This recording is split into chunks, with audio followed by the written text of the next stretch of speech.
বন্ধুরা সুবর্ণ ব্লগে তোমাদের সবাইকে স্বাগতম। তো এই দেখো হঠাৎ করে কোনো প্ল্যান ছাড়াই চলে গেছিলাম সবাই মিলে একটু শেরি পাঞ্জাবে ডিনার করতে। তো দেখো আমি মেনু কার্ড দেখছি, আর মেনু কার্ড দেখে দেখো আমি অর্ডারও করে ফেলেছি। আর এখানকার তান্দুরি চিকেনটা দারুণ খেতে।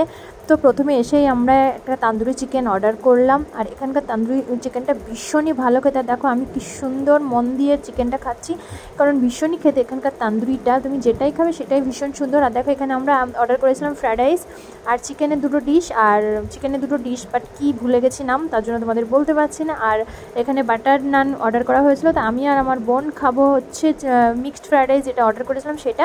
তো দেখো বোন সবাইকে সুন্দরভাবে সার্ভ করে দিচ্ছে, আর এই দেখো ওইদিকে ওরা খাবে রুটি। তো এই দেখো সেটাও বোন সুন্দর করে সার্ভ করে দিল। তো দেখো এখানে তোমরা যদি খেয়ে থাকো তাহলে তো জানোই যে শেরি পাঞ্জাবের খাবার কেমন সুন্দর হয়, তো ভীষণই সুন্দর। আর এই দেখো লাস্টে আমরা একটু সফট ড্রিঙ্কস নিয়েছিলাম। তো ভিডিওটা কেমন লাগলো, ভালো লাগলে লাইক করো, কমেন্ট করো।